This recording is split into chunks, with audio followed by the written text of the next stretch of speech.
সুপ্রিয় শিক্ষার্থী, দেখা হচ্ছে আমরা এখন সলভ করবো দিনাজপুর বোর্ড 23 একটা প্রশ্ন আসছিল।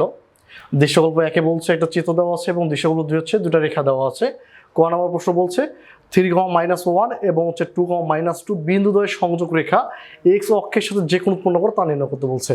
তাহলে দেখো, গণিত সাবজেক্ট যে অত্যন্ত এটা সুন্দর সাবজেক্ট বা ইজি একটা সাবজেক্ট যদি তোমরা ভালো করে প্র্যাকটিস করতে পারো বা ভালো করে আয়ত্ত করতে পারো। কিন্তু তোমাদের যদি প্র্যাকটিস বা একটু খামখেয়ালি থেকে যায় তাহলে জানা জিনিসও তোমাদের অজানা হয়ে যাবে। এখানে হিউজ পরিমাণ তোমাদের সূত্র মাথায় রাখতে হবে, হিউজ পরিমাণ তোমাদের টেকনিক মাথায় রাখতে হবে, যার কারণে তোমাদের বেশি করে প্র্যাকটিস করতে হবে। তাহলে চলো একটু আমরা ক নম্বরটা প্র্যাকটিস করে আসি। ক নম্বর কি বলছে যে 3, এবং 2, বিন্দুদ্বয়ের সংযোগ রেখা এক্স অক্ষের সাথে যে কোন উৎপন্ন করে তা নির্ণয় করতে বলছে। তাহলে দেখো তো, আমরা ধরে নিলাম এ 3, এবং বি 2, আমরা এটা ধরে নিলাম। তাহলে যে এ বি এর সাথে এ ও বি সংযোগ রেখার সাথে সংযোগ রেখা এক্স অক্ষের সাথে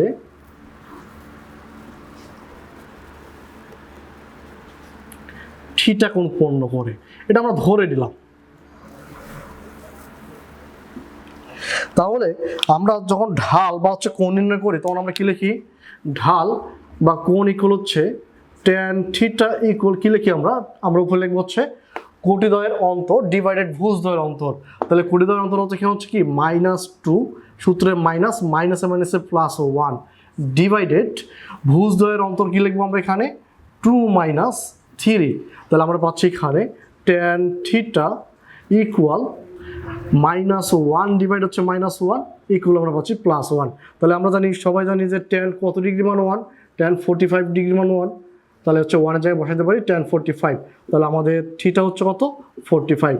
তাহলে আমরা বলতে পারি যে এ ও বি বিন্দুর সংযোগ রেখা এক্স অক্ষের সাথে 45 কোণে উৎপন্ন করে। চলো এবার খ নম্বর প্রশ্নটা দেখি। খ নম্বর প্রশ্ন বলছে যে দৃশ্যকল্প একের আলোকে এ বি সরলরেখার উপর লম্বরেখা ও চি এর সমীকরণ নির্ণয় করতে বলছে। যেখানে চিত্র বলছে যে ও এ ইকুয়াল ও বি, অর্থাৎ এই অংশ এবং এই অংশ পরস্পর কি বলছে? সমান বলছে। তাহলে আমরা ধরে নিলাম যে ও এ ইকুয়াল এ ধরে নিলাম এবং ও বি ইকুয়াল বি ধরে নিলাম, এবং আমরা এখানে বলতে পারি যে এ ইকুয়াল বি, যেহেতু ও এ ইকুয়াল ও বি।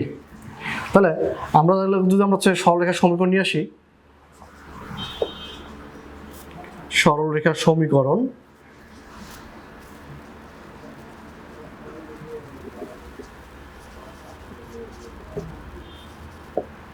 তাহলে আমরা কি লিখতে পারি যে এক্স ডিভাইড এক্স অক্ষের এক্স অঙ্কের কর্তৃত অংশ কত বলে লিখছি আমরা? এক্স অক্ষের এ প্লাস ওয়াই ডিভাইডেড ওয়াই অংশের কর্তৃত অংশ কি বি ইকুয়াল 1।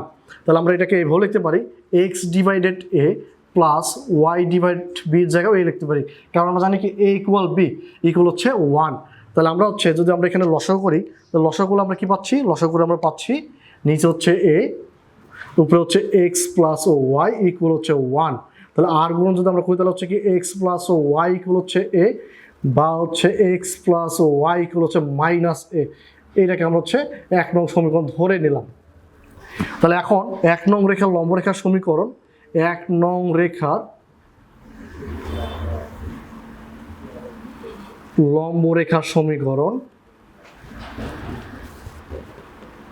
তাহলে আমরা সব লম্বরেখার সমীকরণটা কি লিখতে পারি? সব চেঞ্জ হবে, তাহলে কি হবে? এক্স মাইনাস ওয়াই, সাইনের পরিবর্তন হবে, আর এখানে কি ধ্রুবকের জায়গায় প্লাস কি হবে? ইকুয়াল 0। এটাকে ধরলাম 2 নং সমীকরণ। এখন দেখা যাচ্ছে আমাদের কি বলছে যে উদ্দীপকে এ বি সরলরেখার উপর লম্ব ও চি রেখার সমীকরণ নির্ণয় করতে বলছে। আচ্ছা দেখো তো, যে ও চি রেখাটা কোন বিন্দুগামী? মূল বিন্দুগামী না? তাহলে আমরা বলতে পারি না যে 2 নং রেখাটি মূল বিন্দুগামী।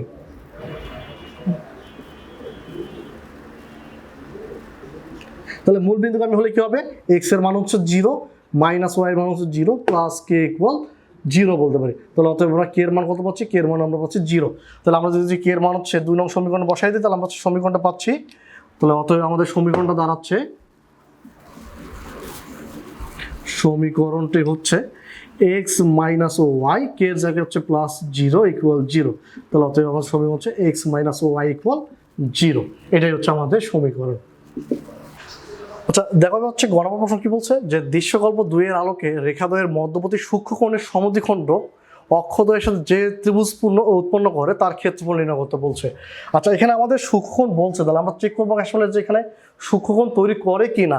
তাহলে আমরা আগে আমরা যে তুলে নেই যে আমাদের যে সমীকরণ দেওয়া আছে দৃশ্যকল্প 2 এ,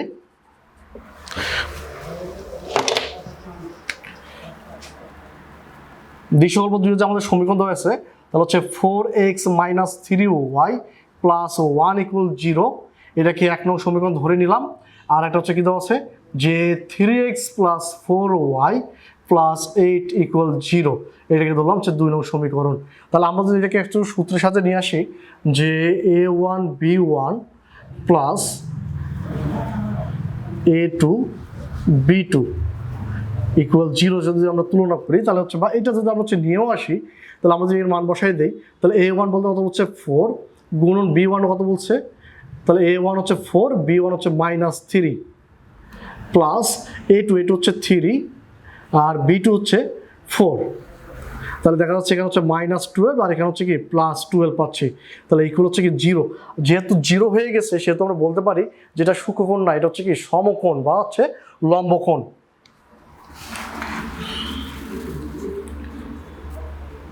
তাহলে আমরা বলতে পারি রেখাদ্বয়ের মধ্যবর্তী কোণ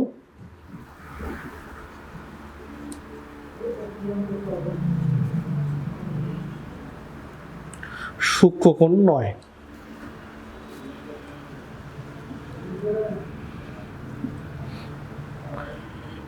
এটা হচ্ছে সমকোণ বা হচ্ছে লম্বকোণ, এটি হচ্ছে সমকোণ। তাহলে আমরা যখন হচ্ছে সমদ্বিখণ্ড অক্ষদ্বয় হচ্ছে অক্ষদ্বয় নিয়ে আসি, তাহলে সমদ্বিখণ্ড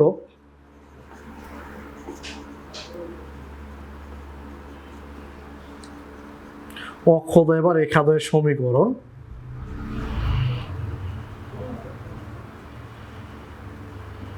তাহলে আমরা কি লিখবো, প্রথম হচ্ছে আমরা প্রথম সমীকরণ 4x minus 3y plus 1 divided আমরা কি লিখবো এখানে হচ্ছে রুট ওভার x এর সহগের উপর স্কোয়ার প্লাস y এর সহগের উপর স্কোয়ার ইকুয়াল প্লাস মাইনাস এখানে কি লিখবো, দ্বিতীয় যে সমীকরণটা হচ্ছে 3x plus 4y plus 8 divided root over হচ্ছে কি x এর সহগের উপর স্কোয়ার প্লাস y এর সহগের উপর স্কোয়ার।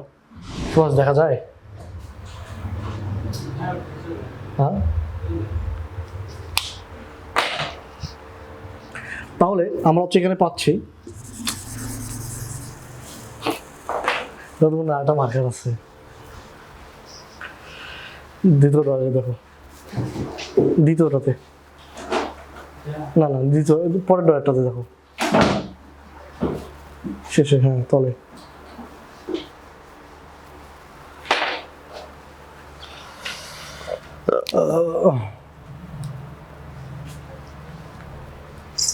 ঠিক আছে, তাহলে আমরা হচ্ছে এখানে যদি আমরা লিখি তাহলে কি পাচ্ছি 4x minus 3y plus 1 divide এখানে হচ্ছে 16 আর হচ্ছে 9 যোগ হচ্ছে 25, 25-এর বর্গমূল হচ্ছে 5।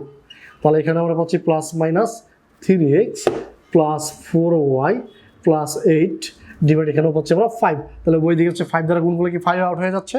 তাহলে একবার যদি আমরা প্লাস নিয়ে করি তাহলে প্লাস নিয়ে করলে হচ্ছে 4x মাইনাস 3y প্লাস 1। তাহলে এইদিকে প্লাস নিয়ে করলে যা আছে তাই থাকবে 3x প্লাস 4y প্লাস 8। তাহলে আমরা যে হচ্ছে ক্যালকুলেশন করে দেখি 4x থেকে 3x বাদ দিলে হচ্ছে কি x আর মাইনাস 3y এটা নিয়ে আসলে কি হচ্ছে, এটা হচ্ছে মাইনাস 4y হবে। তাহলে মাইনাস 3y মাইনাস 4y হচ্ছে মাইনাস 7y আর এখানে হচ্ছে এই 8টাকে নিয়ে আসলে কি হচ্ছে মাইনাস 8 হবে, তাহলে হচ্ছে মাইনাস 7 ইকুয়াল 0। তাহলে আমরা যদি এটাকে অক্ষরদ্বয়ের সমীকরণ নিয়ে আসি তাহলে হচ্ছে আমরা কি পাচ্ছি, আমরা এখানে পাচ্ছি হচ্ছে x মাইনাস 7y পার হলো কি হচ্ছে প্লাস 7। তাহলে x আমরা যদি উভয় দিকে হচ্ছে 7 দ্বারা ভাগ করি তাহলে হচ্ছে আমরা পাচ্ছি এখানে হচ্ছে y ডিভাইড হচ্ছে মাইনাস 1 ইকুয়াল হচ্ছে 1 পাচ্ছি আমরা। তাহলে আমরা হচ্ছে এখানে এ বলতে কাকে পাইলাম, এ বলতে হচ্ছে 7 আর বি বলতে হচ্ছে -1 পাইলাম। তাহলে আমরা যদি উৎপন্ন ক্ষেত্রফল নিয়ে আসি, ত্রিভুজের ক্ষেত্রফল, তাহলে আমরা ত্রিভুজের ক্ষেত্রফল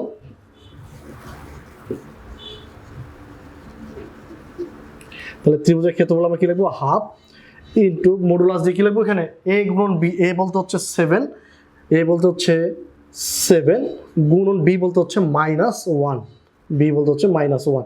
তাহলে আমরা পাচ্ছি এখানে 7 7, তাহলে যেহেতু হচ্ছে মাইনাস আছে মডুলাসের কারণে কি মাইনাসটা প্লাস হয়ে যাচ্ছে, তাহলে আমরা পাচ্ছি 7/2 বর্গ একক।